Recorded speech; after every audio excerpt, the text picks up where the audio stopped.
Well, good morning, y'all.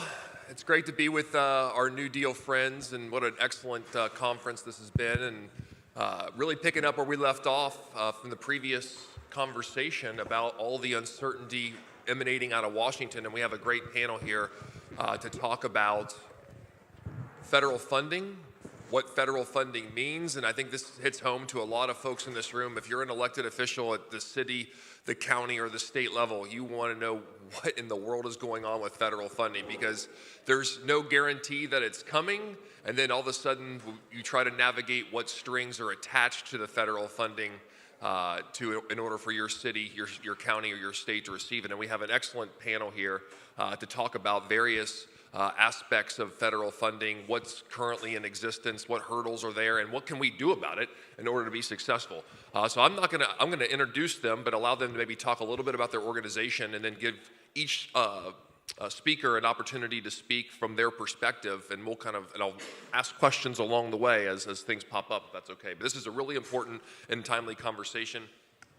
And the first person is Jilian Blanchard. So Jilian, take it away. Thank you so much. Thank you for hosting this amazing summit. It's been really inspiring.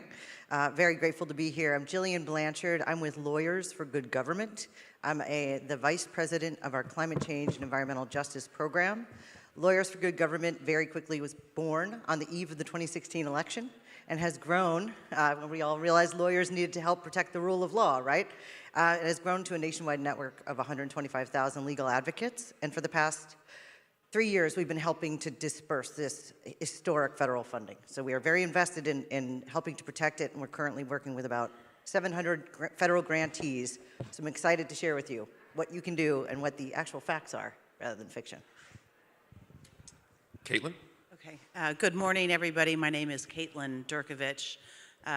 Up until about 3 months ago, I served as the Deputy Homeland Security Advisor for Resilience and Response in the Biden White House at the National Security Council. I have about 30 years of experience in critical infrastructure protection and Homeland Security matters. I spent 8 years in the Department of Homeland Security during the Obama administration in what was the predecessor to the Cybersecurity and Infrastructure Security Agency. And so I'm going to spend a little bit of time talking about what the dismantling of the Homeland Security apparatus means for you and your communities, and how you can think about bridging that gap and building resilience within your communities. But for my time in the White House, I spent the bulk of it helping to demonstrate at the President's direction that the federal government did work on behalf of the American public, and I think that that is one of the messages that you need to continue to drive home to your constituents, is that government does work. It is here for you. We're not walking away from it. The Trump administration is, and then begin to explain what you are doing. Mayor? Thanks. Good morning. I'm Andy Berke. I was one of the first New Deal leaders back in the day. I owe a huge debt of gratitude to Helen Milby, to Debbie, and to the entire New Deal crew. I was a state senator at the time. Then I became the mayor of Chattanooga, Tennessee. Drove down early this morning. Flew home last night. I'm going to spend the week at home, and I'm happy to be by my hometown. We were the first city to do universal fiber to the home back a while back. Then we were the first city to do free 300 symmetrical broadband for every family with a child on free or reduced lunch. We had all kinds of great progress in Chattanooga. Was able to use that experience to go to the Biden administration, become the special representative for broadband, helped set up the broadband equity access and deployment money, as well as the digital equity money, about $48 billion there. Then became the head of the Rural Utility Service, where we dispersed about $4.5 billion worth of new high-speed internet connections. And because of the Inflation Reduction Act, did about $40 billion worth of new clean energy in rural America. So there's two conversations that are shaping up here. The first is about grant funding and the type of money that is possibly available, not available, the ever-moving target. And the second is about the dismantling of government and that real-world effect of how you get money out the door, how do you get visas processed? How do you get Section 8 vouchers processed when you see government cuts from Washington? And I want to start with Jilian because, being a lawyer and the services that you provide, as the Columbus City Attorney, we have engaged in several lawsuits against DOJ, Trump, and the administration over our grant funding. We have a U.S. Forestry's grant that was turned off because we were planting trees in an area of Columbus that has 30% less trees than the rest. Well, it also happens to be a black neighborhood, so they cut it because that's DEI. So we have a lawsuit with that. We have a lawsuit over infectious disease funding where we have a measles outbreak, maybe in your community. We're seeing it in Columbus. They're trying to eliminate funding for us to do the contact tracing is the word I'm looking for. The contact tracing for measles, they cut that funding for us to be able to do the infectious disease research. But we make that possible because of partnerships we have with nonprofit legal groups, because these litigations can be expensive when you need to have outside counsel and discovery. So what does your organization play? How can folks here who may be interested in litigation, concerned about grant funding, and the role that your organization can play as you see kind of the grants being turned on and off? Yeah, thank you, Zach. Great question. I mentioned how we got started, and one of the things that I started doing with the Climate Change and Environmental Justice Program was in Trump 1.0, how do we work with state and local leaders to make progress in the absence of federal leadership and push a green and just economy? And so through that, we've been doing a lot of work on this historic federal funding, whether it's through direct services, helping craft policy at local and state level. And in this moment, right, we've already been working with so many grantees. I think we worked with like 700 local and state and community grantees before the election, right? So we were poised to help them. We, like you, are extremely invested in this historic federal funding, right? $2.2 trillion. So we're kind of built for you in this moment, to assist you in this moment, and to assist the grantees. And I want to say I love the title of today's of the session because it's fact versus fiction. The reason I think people like lawyers in this moment, it's so rare, we get to have this one moment of popularity, is because in this moment it is so important to cut out the noise. There is a flooding the zone approach of chaos and overwhelm, particularly in the grant world, to scare you into submission, to keep you overwhelmed, and to make you think you just can't get that funding, let's go somewhere else. I'm here to tell you that's fiction. The fact is, there are things, it is a struggle. The fact is that there are about 220 executive orders that have been put out since January 20th. About 35 of them are related to the grant funding and have impacted the grant funding. Executive orders are not law. They are directive to federal agencies to operate within the existing law to try and effectuate new policy. That existing law includes the Inflation Reduction Act and the Infrastructure Investment and Jobs Act. Those are laws, and until Congress changes them, they exist. And they are congressionally mandating this funding. I tell you that because I want you to feel this confidence that we're trying to instill in grantees, that you are on the right side of the law, which is why your lawsuit, thank you for filing it, is probably winning. And since January 20th, I just checked this, May 2nd, there have been 135 successful lawsuits against these executive orders. We are winning, right? We are winning on the law. It takes time. The wheels of justice, they do move slowly, but we are winning on the law. So what I want you to know is how to engage with those lawsuits. I also want you to know the resources that we have available. The other thing that is not being challenged right now that you can know about and have ways to fund your infrastructure and your clean energy projects is tax credits. They are written into law. Elective pay is in the Inflation Reduction Act, and it was made available to cities, to states, to nonprofits, to religious institutions, and we at L4GG have free resources for you to use to learn how to file for those tax credits. Get that funding for your 2024 projects, your 2025 projects, and the skinny budget talks about even phasing some of that out, but it doesn't talk about repealing it because it has bipartisan support. So come to us for assistance with those tax credits, help your community learn about them. The third fact that I want to make sure folks know is that there are resources to help. L4GG is available to you, that's our affectionate name for Lawyers for Good Government, available to you as cities and grantees and state grantees, and also to help draft your policies, but also for your community folks. There are resources, hopefully they'll be on the screen at the end, like a QR code of how to get legal assistance right now. We have a fund protection clinic. We're offering one-on-one pro bono assistance for all USDA, Department of Energy, EPA grantees, anyone who needs legal assistance right now to know what the lawsuits that are ongoing are that protect you, and to get pre-litigation support, because it's really important for you all to stay in compliance while these lawsuits play out. We also can connect you up, like Zach was, to different big greens who are bringing those lawsuits. We're partnering with them. We can offer you the pre-litigation support, we call it, your administrative record, make sure you stay in compliance, learn the rules, and then connect you to those litigators so that you can have more permanent relief. And the last thing, if I might, I just want to share some things because Leader Abrams was so inspiring yesterday about the things that you all can do in addition to learning about these resources and sharing them with your community. You can trust your experts. Don't trust the overwhelm. Don't trust the fear that's being instilled. Trust your experts. Ask them. If they're threatening taking away my 501c3 status, is that real?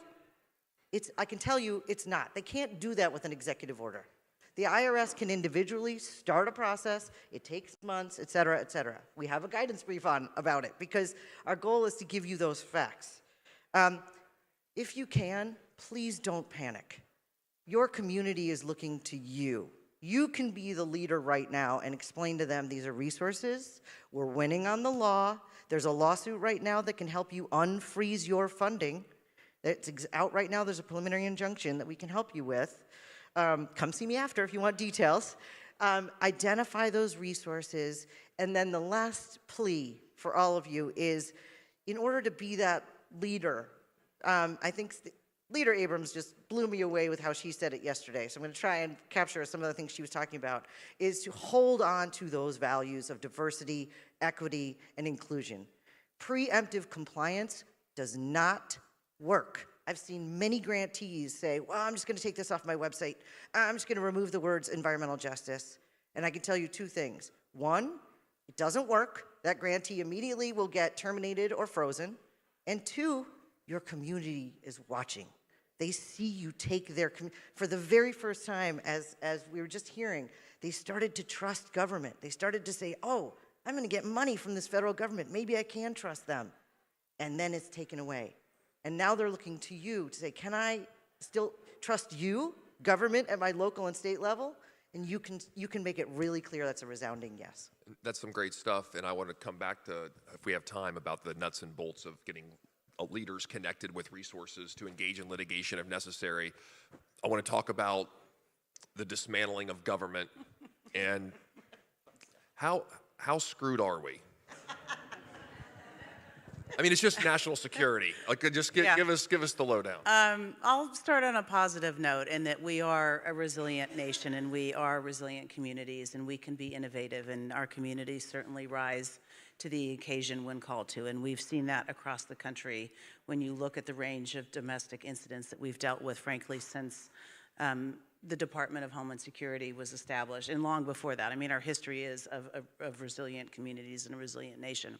I've spent the better part of my career in the Homeland Security space, and my time in government has either been at the Department of Homeland Security or at the National Security Council, focused on domestic preparedness and domestic resilience. One of the reasons that Congress undertook the largest reorganization of the federal government in the early 2000s was to enhance the security of our homeland, given kind of the growing complexity of the risk environment. We had 9/11 in 2001, and there was efficiency in bringing together 22 departments, different departments and agencies to create this thing called the Department of Homeland Security.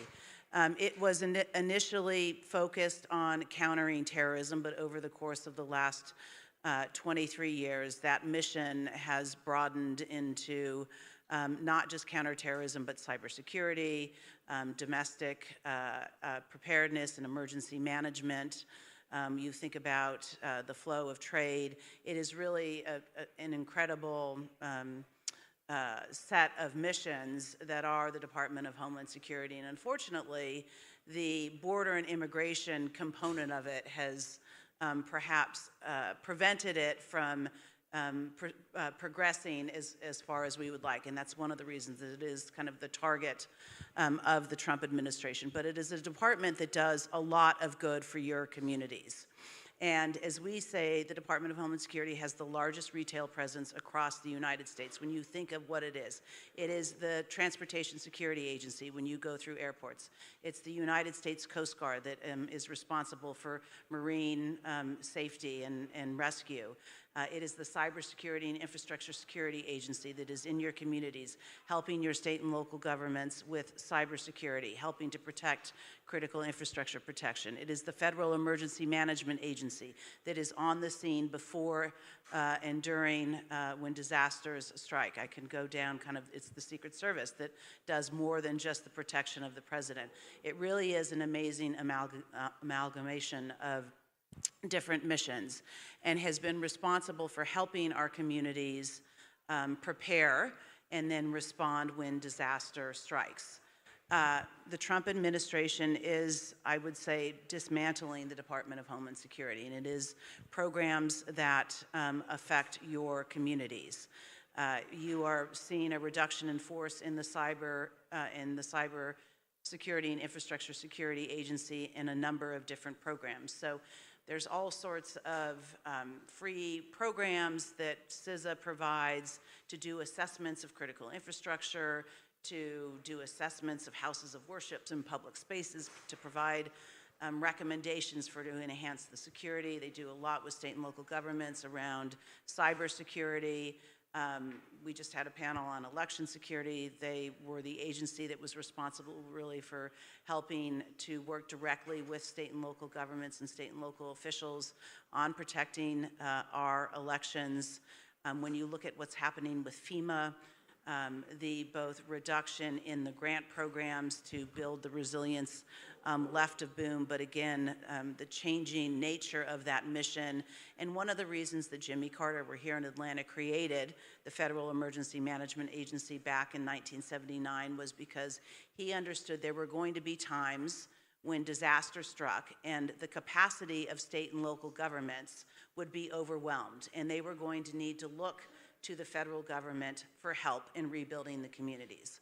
One of the things that the Trump administration is considering as they dismantle FEMA is ending their involvement in the long-term recovery process. And frankly, that is the most difficult and the most costly part of recovering from a disaster, is rebuilding your communities. And the federal government brings not just the spending power of the Federal Emergency Management Agency, but it brings USDA, it brings Commerce, it brings the Department of Energy, all different departments and agencies that contribute to not only helping rebuild a community, but build it back stronger and build it back more resilient.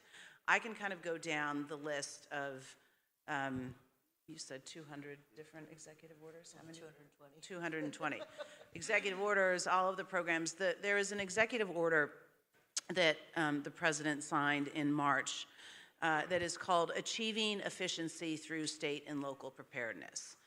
And there's kind of two through lines to it. One is that it calls for moving away from all hazard preparedness and a focus on risk-based preparedness. And I'm not gonna get into an argument about past policy and future policy, but that's frankly always been how we've approached preparedness and critical infrastructure protection, is thinking about it from a risk-based approach. What's unique to your communities? What are the risks you need to think about in terms of natural hazards, in terms of other potential threats? But it also basically says that state and local governments and critical infrastructure are better positioned to understand their risk, to deal with the risk. It's more efficient for them to do it. And we as a federal government think that we don't have as big of a role as we used to, and we're going to put that burden back onto state and local governments. There's a reason that there are national programs, because there is efficiency in having a national critical infrastructure program. There's efficiency in having national ambulance contracts when disaster strikes.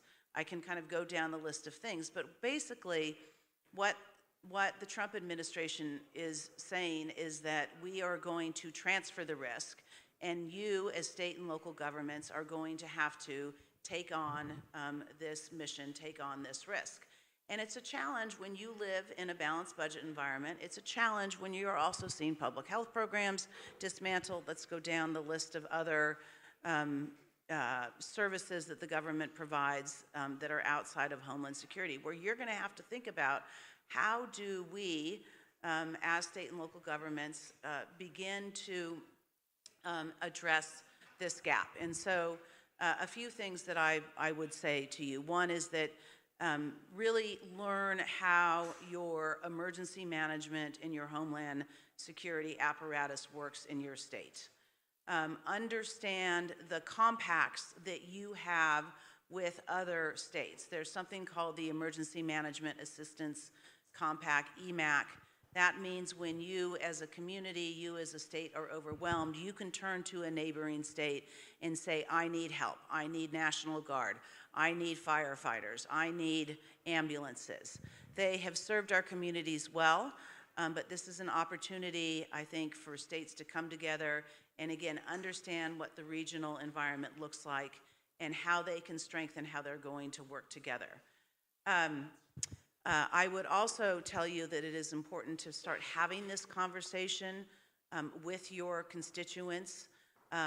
Hurricane season is coming up, summer, it's kind of summer hazard season, and this is an opportunity to build resilience left of boom, and that's not just thinking about how you enhance the resilience and the security of your critical infrastructure so that when disaster strikes, you're less likely to lose power. There's all this money that's available through bill, through IRA that can be invested in your water systems and other infrastructure, but it's really important that you start to think ahead of disaster, and it's not a matter of if, but when, about where those investments are going to have the most impact and most likely to ensure that your infrastructure and your communities can withstand an event.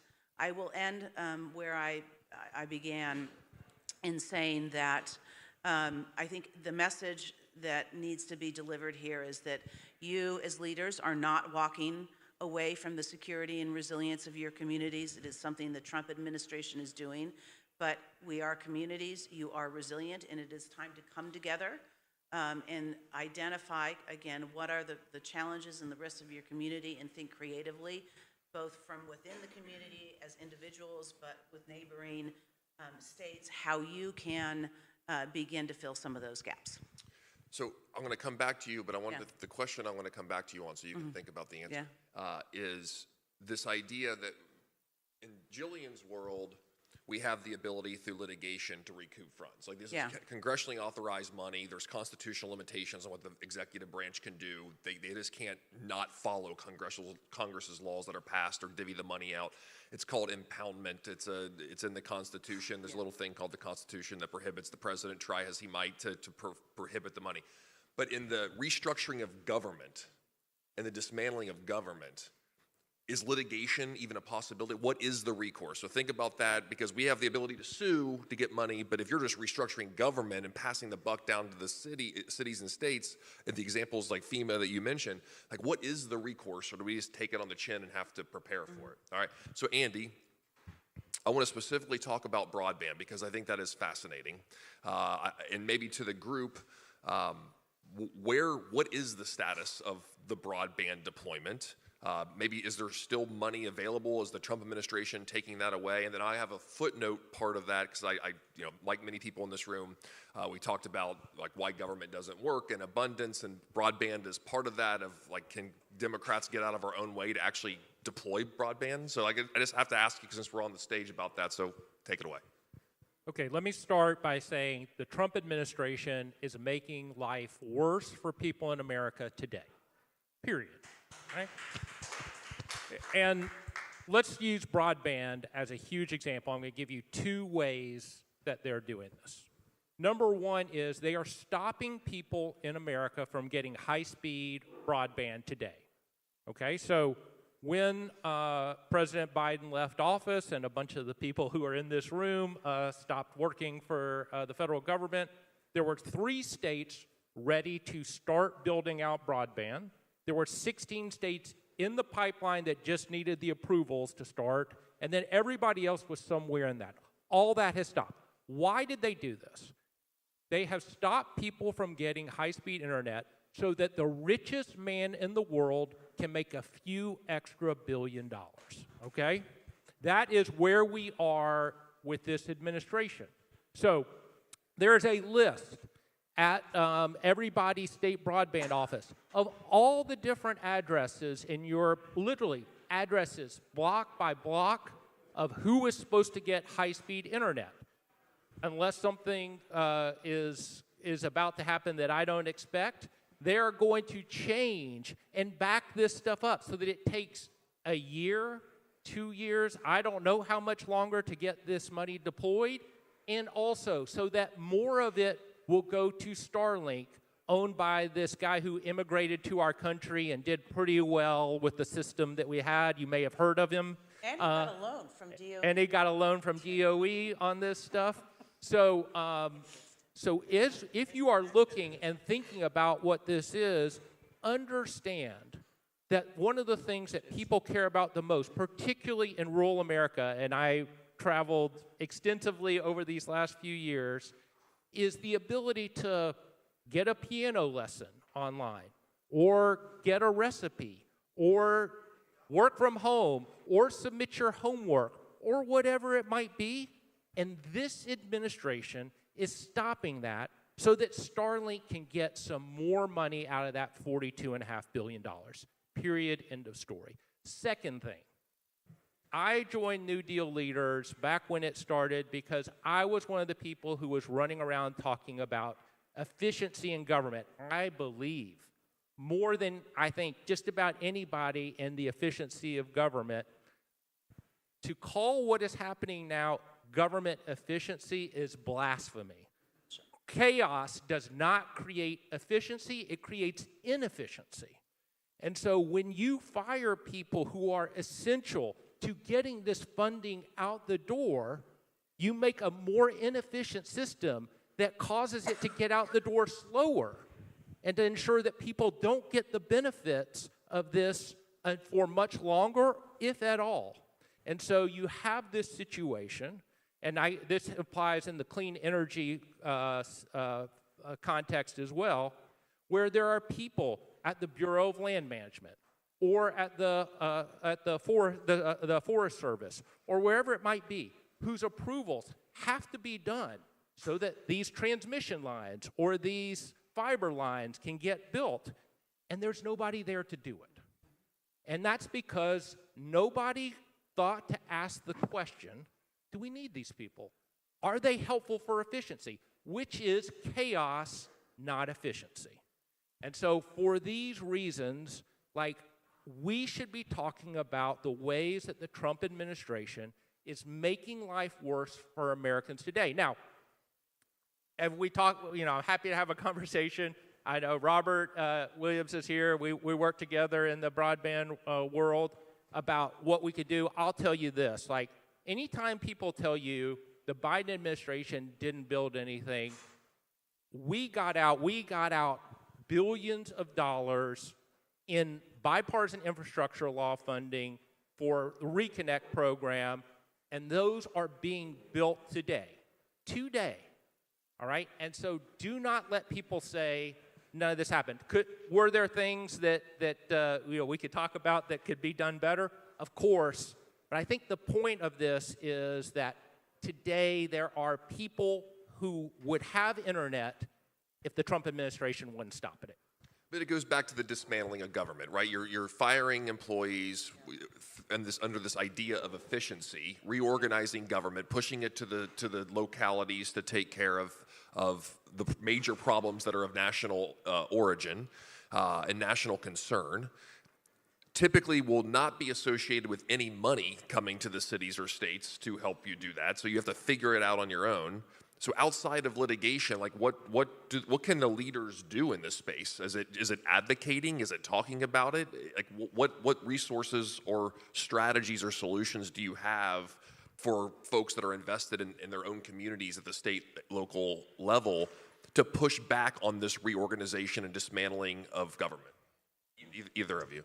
So that's a great question because it is, I think, if I was in your situation, very overwhelming given the number of things that are being dismantled. And I wholeheartedly agree with what Andy said.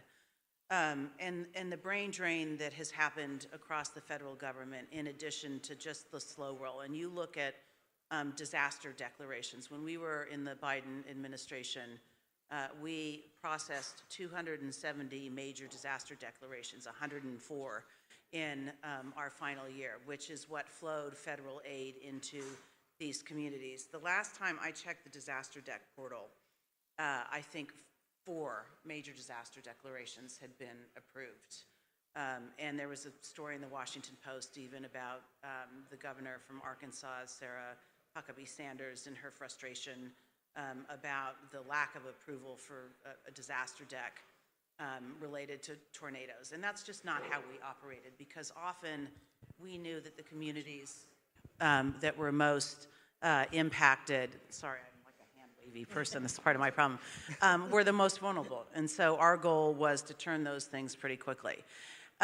You know, right now, this executive order that I talked about, achieving efficiency through state and local preparedness, and it's the exact opposite, actually.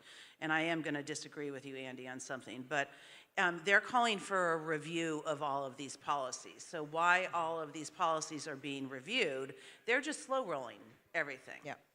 I think in the instance of Homeland Security, because we really are very vulnerable right now, and we are so far less prepared than we were when we walked out the door on January 20th. When you look at all of the things that have been dismantled, the most like whole of the earth, just superstar federal career employees are leaving. People who were going to try and stick it out, who know the regs, who know how to be innovative and to speed aid. They're just, they can't be part of it anymore. It's heartbreaking.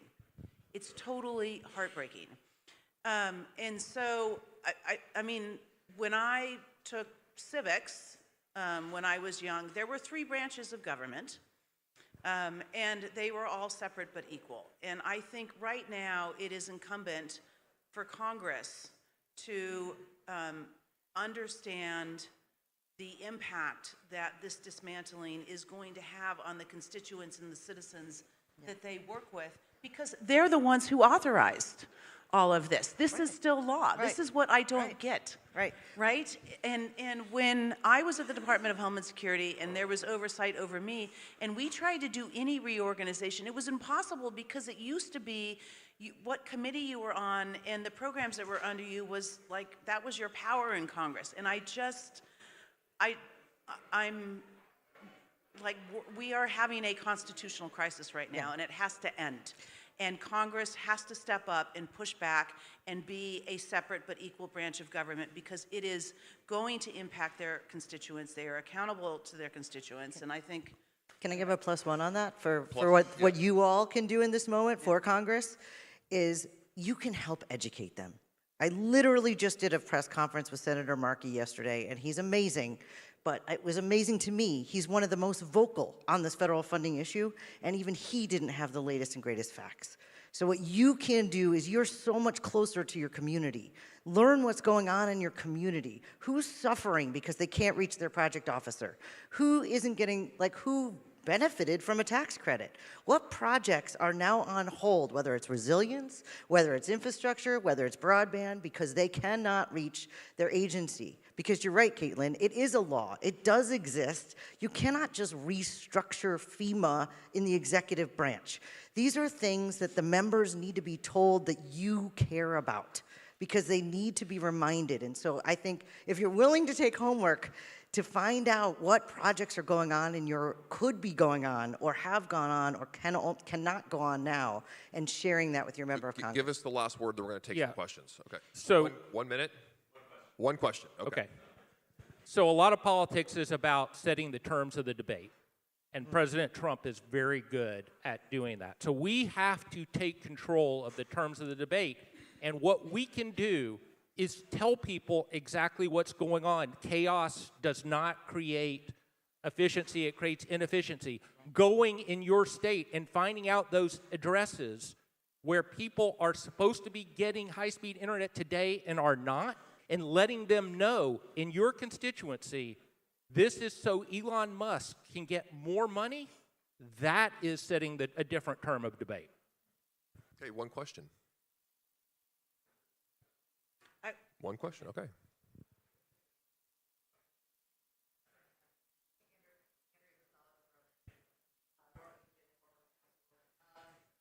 This is a big issue for me. There we go. Resilience is a big issue in Norfolk. We have a lot of flooding, and the whole community. What is your thought about the BRIC grants? Maybe I'm getting into minutia here, but can they be summarily just rejected because they happen to be, like was mentioned in Columbus, they're serving communities that are underserved, and that's a DEI issue. How do we?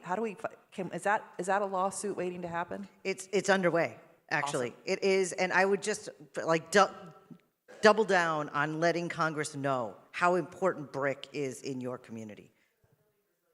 Right, building resilience. Resilient infrastructure in communities. Yeah. So I'll take the last word as the moderator and just really encourage everyone in this room, if you're interested in being part of litigation, Columbus is leading the way. We're happy to have co-plaintiffs. We have partners that do not-for-profit work. It shouldn't cost your municipality anything. You can join along with us in the fight on all these important programs because this is real money that affects real people every day in our communities, and we have this chance, if we're talking about fighting back, to actually do something, to bring litigation, to call it out, to talk about the harm that's happening, and that we do have a coalition of the willing of cities, of states, of counties, blue state AGs that are pushing back and doing all this work that is vitally important so that government works and we can show that it works. Zach, can I add just one other thing before the applause starts? One of the remits I had at the National Security Council was around disinformation. And we can get into the censorship state and First Amendment activity. I will tell you, we have to change our playbook for how we flood the zone with the facts. And I think Andy's given you great messaging. I've talked a little bit about how we need to talk about that the Trump administration is walking away from the preparedness and the resilience and the security of our communities. But I think this is one thing that the New Deal leaders can take on, right, is start to develop that messaging about what is happening, about what is required, and we just have to flood the zone. I will tell you that after Hurricane Helene, we totally turned how we thought about messaging around and pre-deploying what we wanted to get out there. Let's not fight what's disinformation, misinformation. Let's flood the zone with the message that we want, and we have to do it every day, and we have to condition our constituents to what is happening, what could happen, and what we are doing, and what the Trump administration is walking away from. All right, thanks everybody.